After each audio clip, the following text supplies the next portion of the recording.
Hai, Assalamualaikum warahmatullahi wabarakatuh. Kami dari kelompok 1 ingin menyampaikan materi tentang mukjizat Al-Quran ditinjau dari aspek kebahasaan. Tugas ini kami buat untuk memenuhi mata kuliah Al-Quran dan Hadis.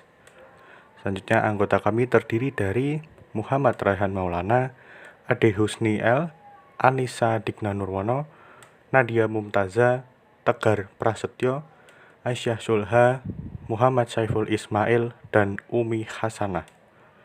Memasuki materinya, yaitu mukjizat Al-Quran ditinjau dari kebahasaan. Kalimat yang baik adalah yang tidak bertele-tele, tetapi tidak pula mengaburkan pesan. Seperti kata mutiara Arab yang mengatakan bahwa sebaik-baik pembicaraan adalah yang singkat tapi jelas. Selanjutnya, kata yang dipilih tidak asing bagi pendengar atau pengetahuan lawan bicara, dan sebaiknya pula mudah diucap serta tidak berat terdengar di telinga. Selain itu, harus pula memperhatikan sikap lawan bicara, apakah percaya atau ragu-ragu. Tingkat dan keadaan lawan bicara juga harus menjadi dasar pertimbangan dalam menyusun kata atau kalimat. Dan yang tidak kalah penting adalah kesesuaian kalimat dengan tata bahasa. Selanjutnya, ada 3 hal dalam aspek bahasa. Pertama, pemakaian huruf yang menjadi pembuka surat. Rasyid Khalifah, sebagaimana dikutip oleh Quraisy Shihab, telah mengemukakan hasil penelitian tentang keajaiban Al-Quran, yakni konsistensi pemakaian huruf yang digunakan sebagai pembuka surat, sekaligus memperlihatkan otentisitasnya sebagai wahyu Allah Subhanahu wa Ta'ala. Sebagaimana dikatakannya, dalam setiap surat yang dimulai dengan huruf, maka jumlah huruf dalam surat itu selalu habis dibagi 9, yang merupakan jumlah huruf pada kata basmalah. Huruf Qaf misalnya, yang merupakan surat ke-50, ditemukan berulang sebanyak 50 kali, yakni 3 dikali 19. Huruf Nun yang merupakan pembuka surat Al-Qalam terulang sebanyak 133 kali, yakni 7 kali 19. Huruf Ya dan Sin, pembuka surat Yasin, terulang sebanyak 285 kali, yakni 15 dikali 19. Demikian juga huruf-huruf yang lain yang berfungsi sebagai pembuka dalam surat Al-Quran lainnya. Kedua, keseimbangan dalam pemakaian kata. Abdul Razak Naufal dalam bukunya Al-Ijaz Al-Adad Al-Quran Al-Karim, kemuktijatan dari segi bilangan dalam Al-Quran yang terdiri dari 3 jilid, mengemukakan sekian banyak contoh tentang keseimbangan tersebut, yang penulis ringkas sebagai berikut. Pertama, keseimbangan antara jumlah kata dengan antonimnya, diantaranya al-hayah kehidupan dan al-maut artinya kematian, sebanyak 145 kali. Al-har artinya panas dan al-bard artinya dingin sebanyak 4 kali. Kedua, keseimbangan antara jumlah kata dan sinonimnya, diantaranya al-hars membajak sawah dan al-ziro'ah artinya bertani, sebanyak 14 kali. Al-jahr artinya nyata dan al-alaniyah artinya nyata sebanyak 16 kali. 3. Keseimbangan lain yang bersifat khusus. Misalnya, kata yaum, hari, dalam bentuk tunggal sebanyak 365 sesuai dengan jumlah hari dalam setahun.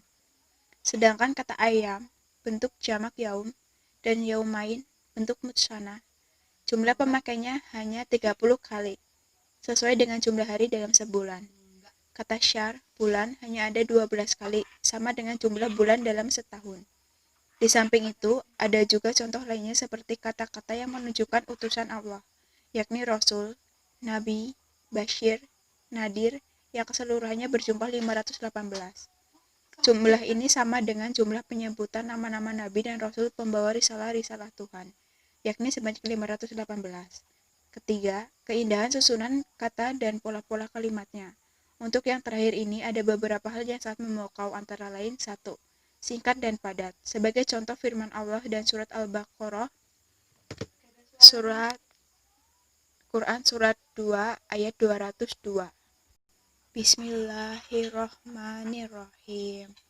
Wallahu yarzuqu man yasha'u bighairi hisab. Ayat ini sangat singkat, tapi sangat padat maknanya. Bahkan, satu potong ayat ini bisa melahirkan beberapa makna. Contohnya, A. Allah memberikan rezeki kepada siapa yang dikehendakinya, tanpa ada yang berhak mempertanyakan kepadanya mengapa dia memperluas rezeki kepada seorang yang mempersempit yang lain. B. Allah memberikan rezeki kepada siapa yang dikehendakinya, tanpa Allah memperhitungkan pemberian itu. Karena dia maha kaya, sama dengan orang yang tidak memperdulikan pengeluarannya. C. Allah memberikan rezeki kepada seorang tanpa yang diberi rezeki tersebut dapat menduga kehadiran rezeki itu. D. Allah memberikan rezeki kepada seorang dengan jumlah rezeki yang sangat amat banyak sehingga yang bersangkutan tidak mampu menghitungnya. E. Allah memberikan rezeki kepada seorang tanpa yang bersangkutan dihitung secara detail amal-amalnya. 2. Keindahan dan ketetapan maknanya. Perhatikan penggalan surat Maryam 4 berikut ini. Wasta'ala rasulu sayyiba. Susunan di atas memiliki keunggulan untuk menunjukkan makna syumul, yakni untuk menggambarkan bahwa kepalanya penuh dengan uban. Tidak ada sedikit pun rambut yang berwarna hitam. Selain itu, jumlah huruf yang digunakan untuk menyusunnya pun tidak lebih banyak bila dibandingkan dengan susunan yang lain. Makna syumul di atas tidak bisa tercakup bila menggunakan kalimat berikut ini. Wasta'ala sayyiba rasu atau wasta'ala sayyiba fi rasu. Pola susunan kalimat seperti di atas juga dapat terdapat dalam ayat yang lain. Wa fajarna ardo khuyun. Kalimat di atas juga menunjukkan makna syumul, yakni semua bagian dari bumi telah dijadikan mata air, dan tiap mata air memancarkan air. Coba bandingkan dengan susunan berikut. Wa fajarna khuyuna ard. Wa fajarnal hayautna far ard. Kedua susunan kalimat di atas tidak menggambarkan makna syumul sebagaimana yang ditunjukkan oleh susunan kalimat pertama. Kedua kalimat yang terakhir menunjukkan bahwa air keluar dari sumber air yang terletak berpencar-pencar di permukaan bumi. 3. Nada dan langgamnya. Al-Quran memiliki susunan kata dan kalimat yang memiliki nada dan langgam yang sangat indah. Ayat-ayat Al-Quran, walaupun telah ditegaskan dengan sangat jelas bahwa ia bukan syair ataupun puisi, namun sangat disadari bahwa ia memiliki keunikan dalam irama dan ritmenya.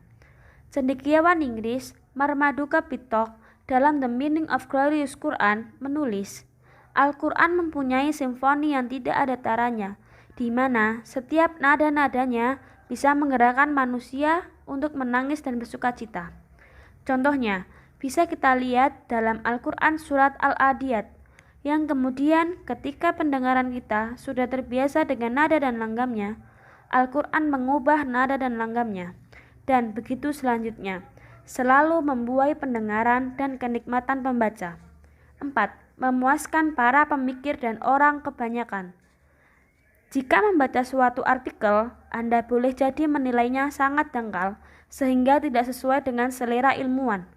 Atau boleh jadi sebaliknya, sehingga artikel itu tidak dapat dikonsumsi oleh orang kebanyakan.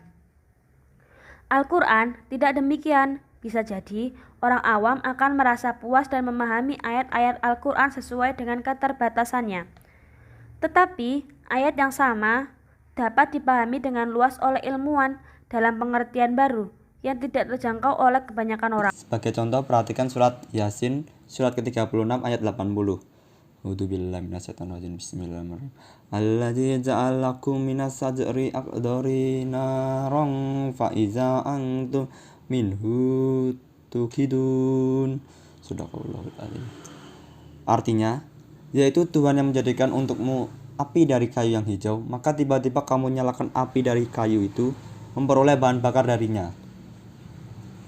Sungguh jelas maksud kandungan ayat tersebut, tapi coba perhatikan ulasan seorang filsuf Muslim Al-Kindi sebagaimana dikutip oleh Abdul Halim Mahmud dalam bukunya At-Taqir Al-Falsafi Al-Islam, yaitu kehadiran atau wujud sesuatu dari sumber yang berlawanan dengannya bisa terjadi sebagaimana terciptanya api dari daun hijau yang mengandung air.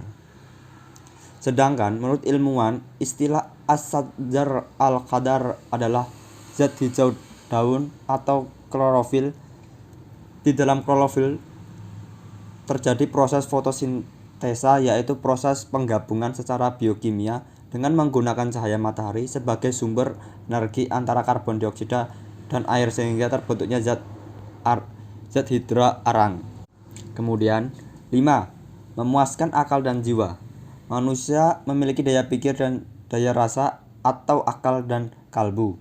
Daya pikir mendorongnya antara lain untuk memberikan argumentasi guna mendukung pandangan-pandangan, sedang daya kalbu mengantarkannya untuk mengekspresikan keindahan dan mengembangkan imajinasi. Dalam berbahasa, sulit sekali memuaskan kedua daya tersebut pada saat yang sama. Nah, ada sesuatu yang unik dalam bahasa Al-Quran, yaitu kemampuannya menggabungkan kedua hal tersebut. Karena itu, ketika berbicara tentang sesuatu hukum, misalnya, redaksi yang digunakan tidak kaku, sebagaimana halnya redaksi para pakar hukum. Al-Quran menguraikannya tetapan hukum itu dengan argumentasi logika dan dengan gaya bahasa yang berbeda-beda. 6. Tidak ada kontradiksi dalam perbedaan di dalamnya. Allah berfirman dalam surat An-Nisa ayat 82. Bismillahirrahmanirrahim. Afala yatadabbaruna al-Qur'ana walau kana min 'indi ghairillahi lawajadu fi ikhtilafan katsira. Maka apakah mereka tidak memperhatikan Al-Quran? Kalau kiranya Al-Quran itu bukan dari sisi Allah, tentulah mereka mendapat pertentangan yang banyak di dalamnya. Dalam ayat ini, Allah memberitahukan bahwa perkataan mereka itu jika banyak, maka akan terjadi kontradiksi di dalamnya dan akan nampak pula kekacauannya. Betapa menakjubkan rangkaian Al-Quran dan betapa indah susunannya. Tak ada kontradiksi dan perbedaan di dalamnya. Padahal ia membeberkan banyak segi yang dicakupnya seperti kisah dan nasihat, argumentasi, hikmah dan hukum, tuntunan dan peringatan, janji dan ancaman, kabar gembira dan berita duka, serta akhlak mulia, pekerti tinggi, perilaku baik dan lain sebagainya. Sementara itu, kita dapatkan kalam pujangga, pentolan, penyair, ulung, dan orator, agitator akan berbeda-beda dan berlainan sesuai dengan perbedaan hal-hal tersebut. Di antara penyair ada yang hanya pandai memuji tetapi tidak pandai mencaci. Ada yang unggul dalam kelainan tetapi tidak pandai dalam peringatan.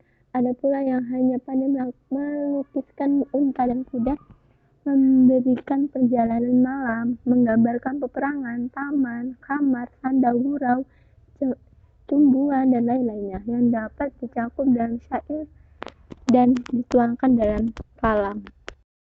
Itu tadi adalah pemaparan materi kami dari kelompok 1. Sekian dari kelompok kami. Terima kasih atas perhatiannya. Wassalamualaikum warahmatullahi wabarakatuh.